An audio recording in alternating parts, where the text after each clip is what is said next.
أعوذ بالله من الشيطان الرجيم بسم الله الرحمن الرحيم اقرأ باسم ربك الذي خلق خلق الإنسان من علق صدق الله العظيم۔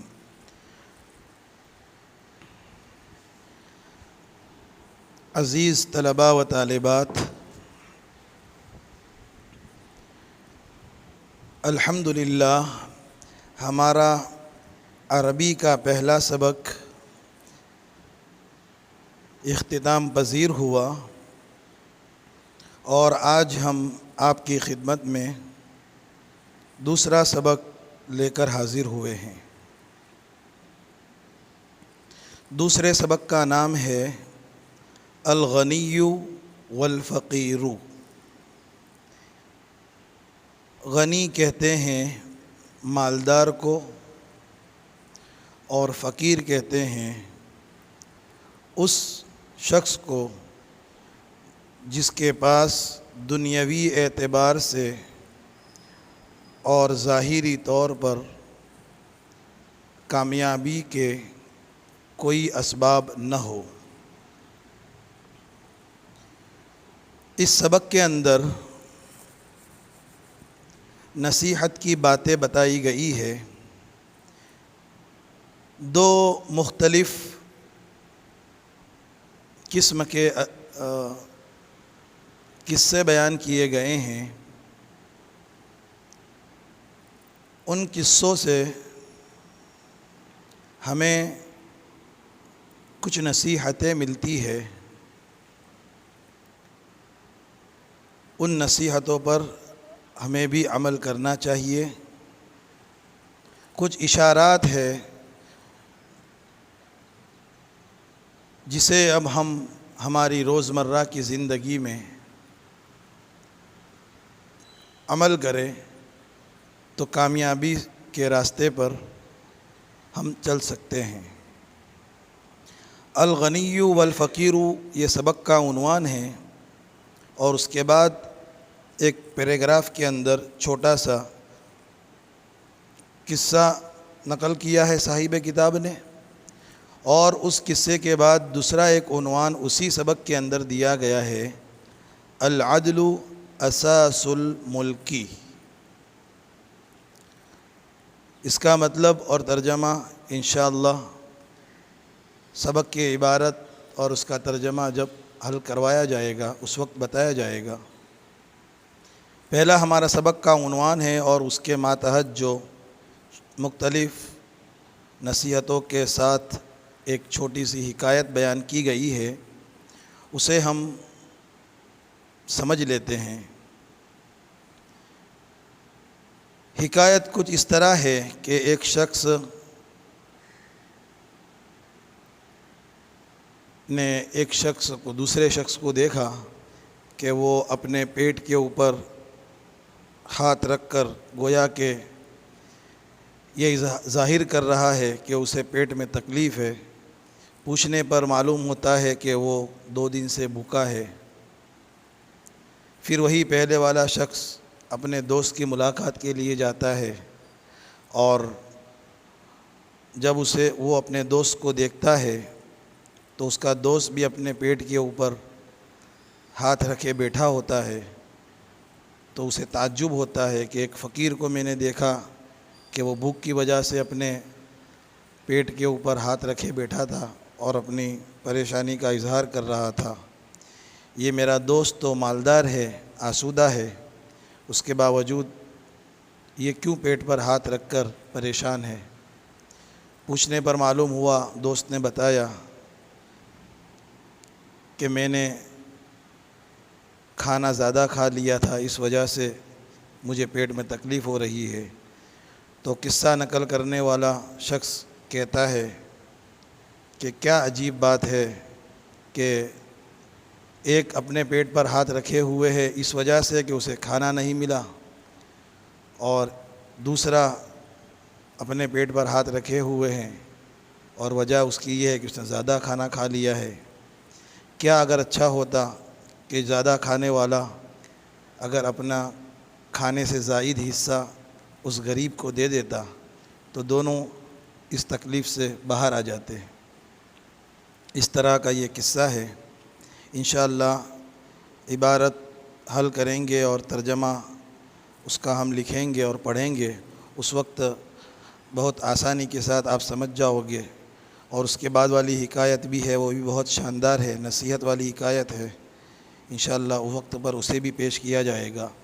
فی الحال ہم اس سبق کے الفاظ اور معانی کو سمجھ لیتے ہیں، اور آپ لوگ عربی کی کاپی کے اندر اس سبق کا عنوان ڈال دے الغنی والفقیر، اور ترجمہ لکھے مالدار اور فقیر۔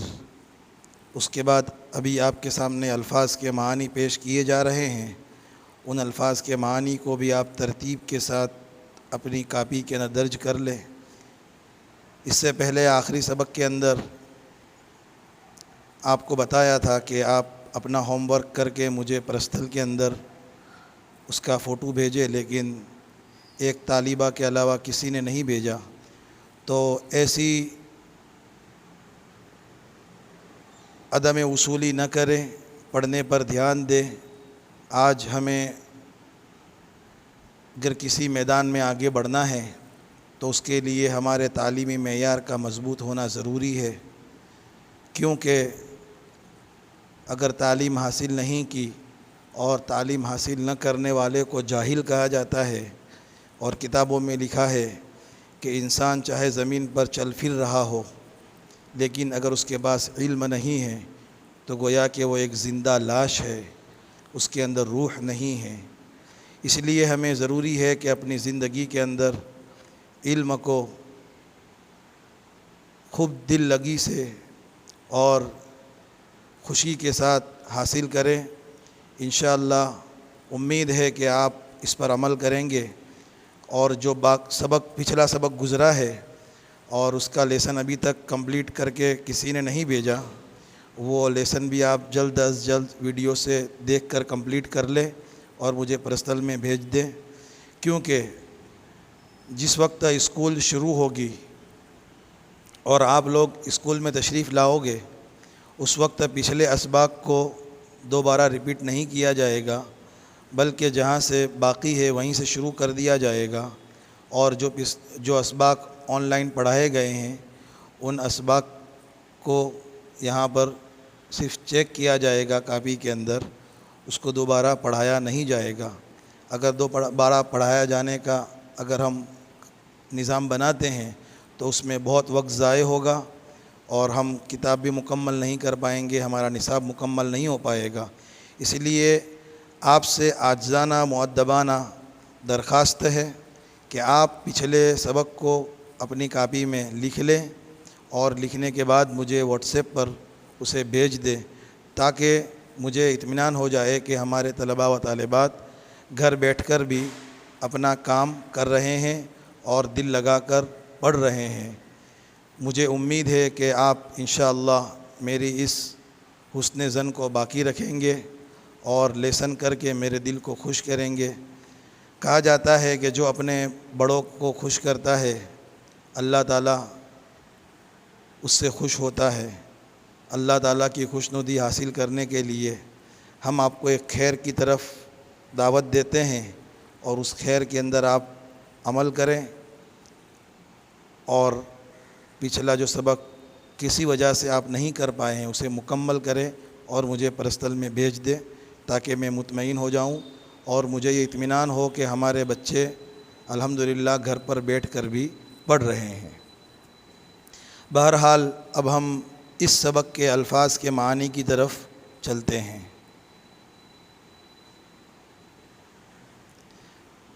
آپ کی اسکرین پر اس سبق کے الفاظ اور اس کے معانی موجود ہے۔ معانی چونکہ گجراتی کتاب ہے اس لیے گجراتی میں لکھے ہیں، میں عربی لفظ بول کر اس کا اردو معنی آپ کو بتاؤں گا، آپ غور سے سنیں اور اس ویڈیو کو بار بار دیکھ کر اس کے معانی اور الفاظ کو اپنے کاپی میں درج کر لیں۔ پہلا ہے باعثن۔ بائسن کا معنی ہوگا دکھی، پریشان حال۔ نمبر 2 پر ہے عالم، اس کا معنی ہوگا اس نے نقصان پہنچایا، اس نے نقصان پہنچایا۔ آگے ہیں فلسن۔ فلسن ہمارے سبق کے اندر لفظ فلسن استعمال نہیں ہوا ہے، بلکہ فلوس اس کی جمع ہے، وہ استعمال ہوا ہے۔ تو یہاں فلسن کا معنی ہوگا سکہ، جو کرنسی ہوتی ہے وہ ایک دھات کی شکل میں ڈھالی جاتی ہے، جیسا کہ ہمارے یہاں پر 1 روپے کا، 2 روپے، 5 روپے، 10 روپے کا جو سکہ ہوتا ہے، اس سکے کو عربی میں کہتے ہیں فلسن، اور بہت سارے سکے ہو اس کی جمع ہوگی فلوسن۔ آگے ہیں البطینتو۔ البطینتو اس کا معنی ہوگا پیٹ کا درد۔ اگر انسان کے پیٹ میں درد ہو رہا ہے تو ہماری اپنی زبان میں تو ہم کہتے ہیں کہ پیٹ میں درد ہو رہا ہے، لیکن عربی زبان بہت وسیع زبان ہے، اس میں مستقل ہر چیز کے لیے الگ الگ نام دیے گئے ہیں، اور یہ زبان قواعد کے اعتبار سے بہت مضبوط ہے، اس لیے کہ یہ زبان عرشی زبان ہے،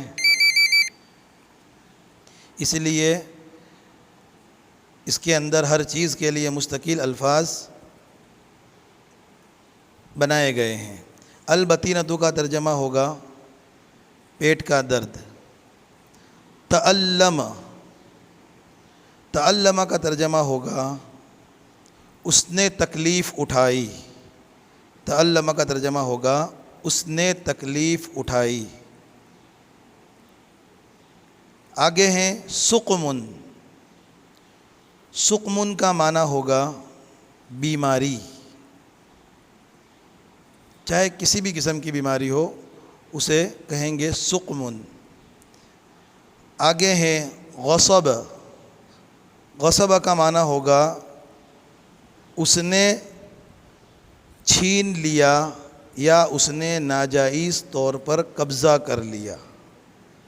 غصب کا معنی ہوتا ہے کسی چیز پر قبضہ کر لینا اس طرح سے کہ وہ قبضہ کرنے کا انداز ظالمانہ ہو، جابرانہ ہو، اور ناحق طریقے سے جس پر قبضہ کیا جائے تو اس فعل کو کہتے ہیں غصب۔